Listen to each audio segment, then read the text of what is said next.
I'd been liaising for a team at the Kurzweil Institute, a fractured group of cutting-edge savants convinced they were on the verge of solving the quantum glial paradox. That particular logjam had stalled AI for decades.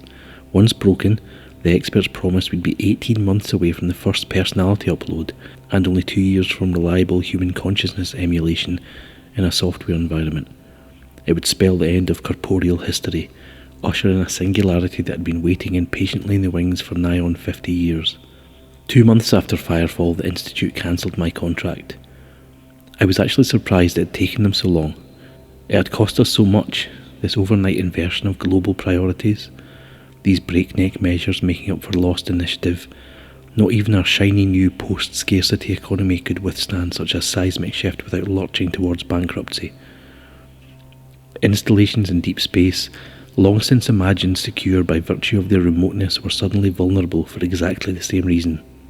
Lagrange habitats had to be refitted for defence against an unknown enemy. Commercial ships on the Martian loop were conscripted, weaponised and reassigned. Some secured the high ground over Mars, while others fell sunward to guard the Icarus array. It didn't matter that the Fireflies hadn't fired a shot at any of these targets. We simply couldn't afford the risk. We were all in it together, of course, desperate to regain some hypothetical upper hand by any means necessary. Kings and corporations scribbled IOUs on the backs of napkins and promised to sort everything out once the heat was off. In the meantime, the prospect of utopia in 2 years took a backseat to the shadow of Armageddon reaching back from next Tuesday. The Kurzweil Institute, like everyone else, suddenly had other things to worry about. So I returned to my apartment, split a gulp of Glenfiddich, and arrayed virtual windows like daisy petals in my head. Everyone icons debated on all sides, serving up leftovers 2 weeks past their expiry date. Disgraceful behaviour. Disgraceful breakdown of global security. No harm done. Comsats annihilated. Thousands dead. Random collisions. Accidental deaths. Who sent them? We should have seen them coming, why didn't we? Deep space, inverse square, do the math. They were stealthed. What do they want? We were raped. Jesus Christ, they just took our picture. Why the silence? Moon's fine, Mars fine. Where are they? Why haven't they made contact? Nothing's touched the O'Neills. Technology implies belligerence. Are they coming back? Nothing attacked us. Yet. Nothing invaded. So far. But where are they? Are they coming back? Anyone? Jim Moore, voice only, encrypted. Accept. The text window blossomed directly in my line of sight, eclipsing the debate.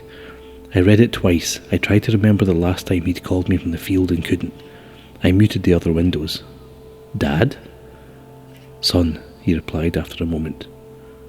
Are you well? Like everyone else, still wondering whether we should be celebrating or crapping our pants. He didn't answer immediately. It's a big question, all right, he said at last. I don't suppose you could give me any advice? They're not telling us anything at ground level. It was a rhetorical question. His silence was hardly necessary to make the point. I know, I added after a moment. Sorry, it's just they're saying the Icarus array went down and... You know I can't... Oh, my father paused. That's ridiculous. Icarus is fine. It is? He seemed to be weighing his words. The Fireflies probably didn't even notice it. There was no particle trail as long as it stays off stream, and it would be buried in the solar glare unless someone knew where to search. It was my turn to fall silent. This conversation felt suddenly wrong. Because when my father went on the job, he went dark. He never called his family. Because even when my father came off the job, he never talked about it. It wouldn't matter whether the Icarus array was still online or whether it had been shredded and thrown into the sun like 1,000 kilometres of torn origami. He wouldn't tell either tale unless an official announcement had been made, which I refreshed an index window just to be sure. It hadn't. Because while my father was a man of few words, he was not a man of frequent, indecisive pauses, and he had hesitated before each and every line he'd spoken in this exchange. I tugged ever so gently on the line, but they've sent ships, and started counting 1,000, 1,000. Just a precaution. Icarus was overdue for a visit anyway. You don't swap out your whole grid without at least dropping in and kicking the new tyres first. Nearly 3 seconds to respond. You're on the moon, I said. Pause. Close enough. What are you, Dad? Why are you telling me this? Isn't this a security breach? You're going to get a call, he told me. From who? Why? They're assembling a team. The kind of people you deal with. My father was too rational to dispute the contributions of the recons and hybrids in our midst, but he'd never been able to hide his mistrust of them. They need a synthesist, he said. Isn't it lucky you've got one in the family? Radio bounced back and forth. This isn't nepotism, Siri. I wanted very much for them to pick someone else. Thanks for the vote of comfort. But he'd seen it coming, and preempted me before my words could cross the distance.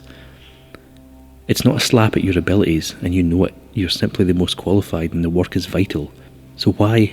I began, and stopped. He wouldn't want to keep me away from some theoretical gig in a West Ham lab. What's this about, Dad?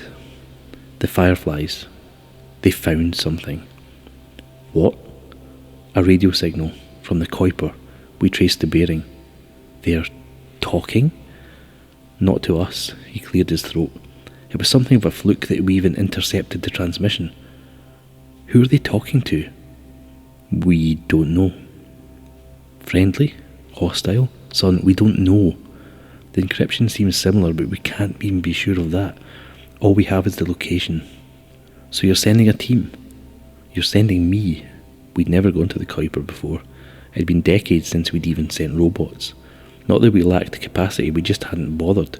Everything we needed was so much closer to home. The interplanetary age had stagnated at the asteroids. But now something lurked at the furthest edge of our backyard, calling into the void. Maybe it was talking to some other solar system. Maybe it was talking to something closer, something en route.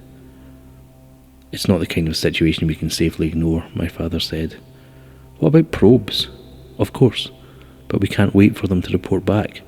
The follow-up's been fast-tracked, updates can be sent en route. He gave me a few extra seconds to digest that. When I still didn't speak, he said, You have to understand, our only edge is that as far as we know, Burns Caulfield doesn't know we're onto it. We have to get as much as we can in whatever window of opportunity that grants us. But Burns Caulfield had hidden itself. Burns Caulfield might not welcome a forced introduction. What if I refuse? The time lag seemed to say Mars. I know you, son. You won't. But if I did, if I'm the best qualified, if the job's so vital. He didn't have to answer. I didn't have to ask. At these kind of stakes, mission-critical elements didn't get the luxury of choice. I wouldn't even have the childish satisfaction of holding my breath and refusing to play.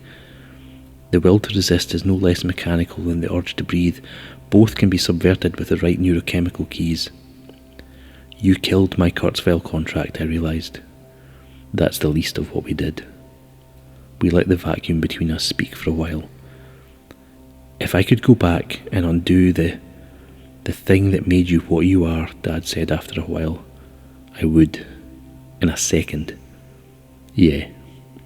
I have to go. I just wanted to give you the heads up. Yeah. Thanks. I love you, son. Where are you? Are you coming back? Thanks, I said again. That's good to know. This is what my father could not unmake. This is what I am. I am the bridge between the bleeding edge and the dead centre. I stand between the Wizard of Oz and the man behind the curtain. I am the curtain. I am not an entirely new breed. My roots reach back to the dawn of civilization, but those precursors served a different function. A less honourable one. They only greased the wheels of social stability. They would sugarcoat unpleasant truths or inflate imaginary bogeymen for political expedience. They were vital enough in their way. Not even the most heavily armed police state can exert brute force on all of its citizens, all of the time. Meme management is so much subtler. The rose-tinted refraction of perceived reality, the contagious fear of threatening alternatives. There have always been those tasked with the rotation of informal topologies, but throughout most of history they had little to do with its increasing clarity. The new millennium changed all that. We've surpassed ourselves now. We're exploring terrain beyond the limits of merely human understanding. Sometimes its contours, even in conventional space, are just too intricate for our brains to track. Other times it's the very axes extended into dimensions inconceivable to minds built to fuck and fight on some prehistoric grassland. So many things constrain us from so many directions. The most altruistic and sustainable philosophies fail before the brute brain stem imperative of self-interest. Subtle and elegant equations predict the behaviour of the quantum world, but none can explain it. After 4,000 years, we can't even prove that reality exists beyond the mind of the first-person dreamer. We have such need of intellects greater than our own. But we are not very good at building them. The forced matings of minds and electrons succeed and fail with equal spectacle. Our hybrids become as brilliant as savants and as autistic. We graft people to prosthetics, make their overloaded motor strips juggle meat and machinery, and shake our heads when their fingers twitch and their tongues stutter. Computers bootstrap their own offspring, grow so wise and incomprehensible that their relative communiques assume the hallmarks of dementia, unfocused and irrelevant to the barely intelligent creatures left behind. And when your surpassing creations find the answers you asked for, you can't understand their analysis, and you can't verify their answers. You have to take their word on faith.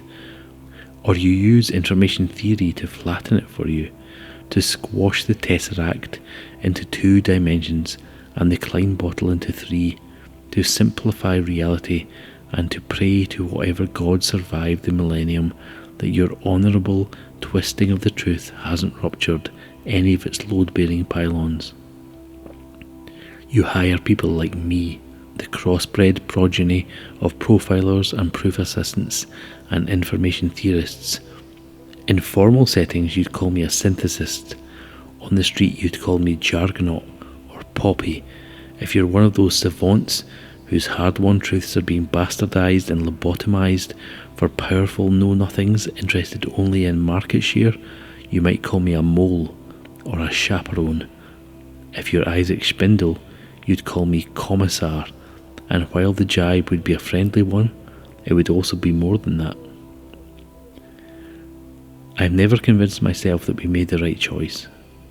I can cite the usual justifications in my sleep, talk endlessly about the rotational topology of information and the irrelevance of semantic comprehension, but after all the words, I'm still not sure. I don't know if anyone else is either. Maybe it's some grand, consensual con, marks and players all in league. We won't admit that our creations are beyond us. They may speak in tongues, but our priests can read those signs.